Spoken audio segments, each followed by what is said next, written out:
నిన్న క్రిక్బజ్ వేదికగా ఒక చిట్ చాట్ జరిగిందనమాట. సో దీంట్లో దినేష్ కార్తిక్ కూడా అటెండ్ అయ్యాడు. అయితే మరి దీంట్లో భాగంగా దినేష్ కార్తిక్కి కొన్ని క్వశ్చన్లు ఎదురైనాయి.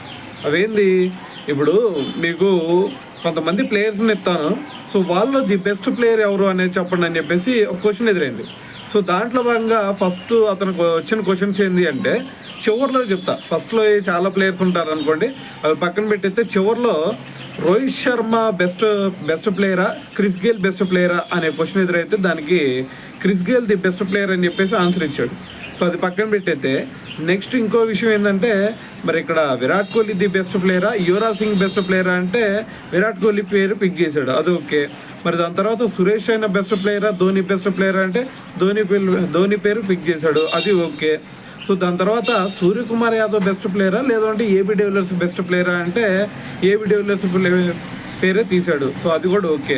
మరి దీని తర్వాత ఎవరైతే ఈ టాప్లో ఉన్నారో అటువైపు MS Dhoni, Virat Kohli, AB de Villiers, దాని తర్వాత క్రిస్ గేల్, వీళ్ళందరిలో కూడా ది బెస్ట్ 2 ఎవరు అంటే ఎవరి పేర్లు పిక్ చేశాడో తెలుసా? విరాట్ కోహ్లీ, అదేవిధంగా ఏబీ డివిలియర్స్ పేరు అయితే పిక్ చేశాడు. మరి వీళ్ళిద్దరిలో ది బెస్ట్ ప్లేయర్ ఎవరు భయ్యా అంటే విరాట్ కోహ్లీ పేరు పిక్ చేశాడు అనమాట. సో మరి ఓవరాల్గా చూసుకుంటే మరి T20 ఫార్మాట్లో అందరికంటే the best player Virat Kohli అని చెప్పేసి మరి దినేష్ కార్తిక్ అయితే మరి తన అభిప్రాయాన్ని అయితే వ్యక్తం చేశాడు అనమాట. సో మరి దీని గురించి మీరేమనుకుంటున్నారు అనేది కూడా తెలియాలి కదా. సో కింద కామెంట్ చేసేయండి.